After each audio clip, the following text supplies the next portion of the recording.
chers internautes, ici Fatou de GFM pour vous présenter votre nouvelle rubrique mode et beauté sur GFM.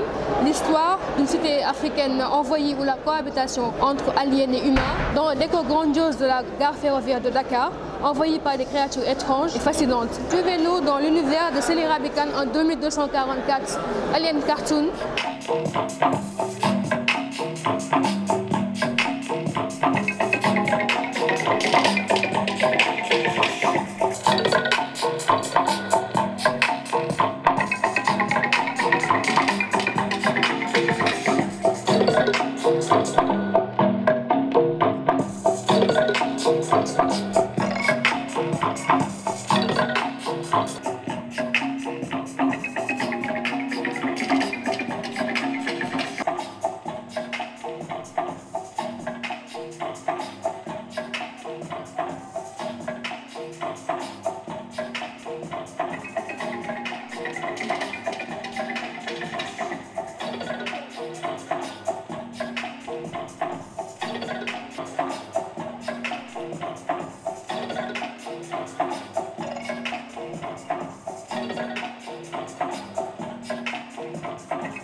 Fleur Mbaye Bédiche, ça va?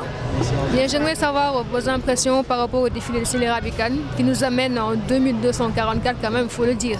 Vos impressions? On va dire qu'on n'était pas trop étonnés. Quand on parle de Sélé Rabi, c'est des trucs de ouf, on va dire. Comme disent les jeunes, c'est des trucs de fou, tu vois. Alors on n'était pas trop impressionnés, mais ce qu'on attendait, c'est ce qu'on ne savait pas. Qu'est-ce qu'elle va nous ramener cette année? Mais on savait que ça allait être quelque chose de dingue, quelque chose de créatif, tu vois. Parce qu'elle, c'est ça. Quand on parle de créateur, c'est de la création. Elle, tout le temps, c'est quelque chose, c'est de la création. C'est des choses que tu ne peux pas porter sur la rue en train de marcher. Par rapport à d'autres défilés, nous avons l'habitude de défiler dans des hôtels, dans des espaces de luxe, tu vois.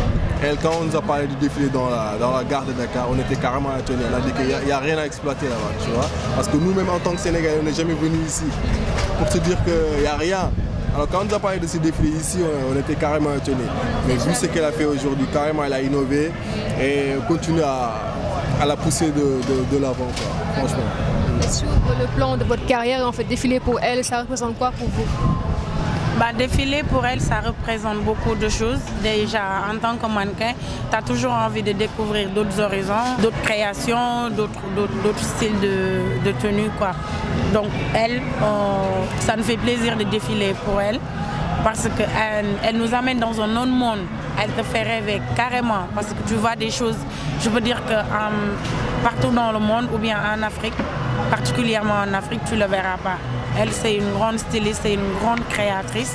Et ça fait vraiment plaisir de le compter parmi les stylistes qu'on a eu à rencontrer dans nos carrières.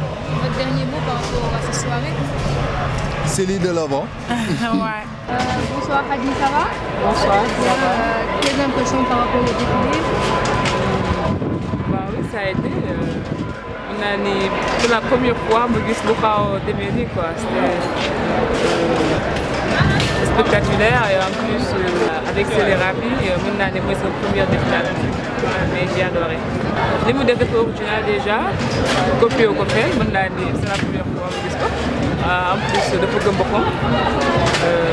En plus, je ne sais pas comment l'expliquer quoi. En tout cas, c'est original dans l'autre là. Aussi, avec l'âge, vraiment. C'est très important, mais très important parce que c'est les rabais de n'importe qui. Donc, n'importe qui aussi nous fait défiler. Beaucoup défiler, donc beaucoup de c'est pas marrant, pour les gars, c'est intéressant. Merci. Ok, merci. Alors, c'est un super défilé, dans la mesure où j'ai contribué, donc je ne peux pas dire le contraire. Moi, je suis intervenue en tant que maquilleuse. Je suis la maquilleuse officielle du défilé. Donc, tout ce que vous voyez sur les visages, c'est moi. Voilà. Qu'est-ce qui vous a inspiré? Célie. Célie, je pense que c'est une source d'inspiration, mais énorme, quoi. Parce que c'est une artiste accomplie et qui respecte le rôle de chacun. C'est-à-dire, on ne vient pas au défilé de Célie comme on viendrait à n'importe quel défilé, c'est-à-dire avec sa mallette de maquillage et puis basta. Il y a toute une préparation avant. On voit la collection avant, on prépare le défilé, on décide de qui va mettre quoi, je parle côté maquillage, hein, voilà. Donc il y a toute une préparation et toute une recherche artistique derrière. Ça vous a pris combien de temps? Alors, en temps de préparation avant le défilé, ça m'a pris, en temps de réflexion, ça nous a pris au moins depuis 1 à 2 mois, voire même avant. On a toujours réfléchi depuis la saison précédente, en fait. On a toujours réfléchi à ce qu'on allait faire cette fois-ci, ce qu'on allait proposer. Maintenant, en préparation en tant que telle, le jour du défilé, ça nous a pris 5 heures. Voilà. Donc merci, vous avez abattu un travail de fou alors, hein, carrément. Oui, c'est notre métier et on ne sent pas le temps passer parce qu'on adore ça. On sera comme ça en 2244? Inch'Allah, j'espère que je serai là pour diriger les opérations. Ouais, je suis trop vieille pour exécuter, voilà. Merci. Hadi. Bonsoir. Depuis quand avez-vous commencé à faire dans la mode? Ça fait un peu longtemps parce que j'étais lauréat des jeunes créateurs en 2010. Donc depuis, je me suis un peu penché sur l'art et à la création. Qu'est-ce qui vous inspire dans vos collections? Comme moi, ce qui me dérange, c'est les déchets plastiques, tout ce que les gens n'en ont plus besoin. Donc c'est moi, je récupère ça et j'en fais d'autres choses, quoi. Je donne une nouvelle vie, quoi. Et pourquoi c'est votre première participation au défilé Célerabi Rabican? Non, on travaille ensemble. Parce que moi, je suis un petit pierre comme elle aussi. On est dans une collectif des petits pierres. Donc voilà, chacun apporte sa petite pierre. Ouais, si c'est ma collection, elle fait pareil. Si c'est sa collection, elle fait pareil. Votre impression par rapport à ce défilé? C'est du jamais vu, quoi. Il y a une cartoon, on ne connaissait pas ça avant. Avant, on parlait de Lebon Lipon, Coach Barma. Donc c'est autre chose, quoi. Ouais, on dépasse le niveau Afrique, quoi. Donc. À quand votre propre défilé? Pour l'instant, on ne sait pas. Parce que ça se décide en groupe, quoi, en collectif. Donc, quoi. Votre dernier mot? Que les jeunes créateurs fassent plus, quoi. Parce qu'on a des choses à monter, on donne l'occasion d'avoir des lieux et des programmes pour pouvoir nous exprimer. Célie, quelles sont vos impressions par rapport à votre défilé? Je ne sais pas encore, les gens ont l'air d'avoir apprécié. Et voilà, je saurai demain quand j'aurai tous les feedbacks. Qu'est-ce qui vous a inspiré pour cette collection? C'est une sorte de quête du futur finalement, une curiosité, avoir besoin de savoir ce qui va se passer plus tard, Dakar dans plusieurs centaines d'années, à quoi est-ce que ça va ressembler. Et c'est ça la volonté. Quelle matière avez-vous privilégié pour cette collection? Le bazin. Le bazin. Pourquoi le bazin? Je suis amoureuse du bazin en fait, c'est trop beau. J'adore ça. Et côté maquillage, qu'est-ce qui vous a motivé? C'était Red Lips, Khadinior, qui est une artiste magnifique avec qui on a vraiment un coup de foudre artistique et c'est elle qui aide finalement mes vêtements à entrer encore plus dans leur univers. Magnifique. Prochaine destination de Sily Raby Kane? C'est un secret, je n'ai pas le droit de dire. Donc en 2244, on sera comme ça, on peut dire. Ah, c'est ma version de ce qu'on sera en tout cas. Après, chacun est libre de rêver. Votre dernier mot? Mon dernier mot, c'est merci déjà d'être là. Merci parce que c'est important que des gens viennent pour témoigner de ce qui s'est passé et pour comment on dit ça encore? L'exploser à travers le monde. Voilà. Merci. Merci.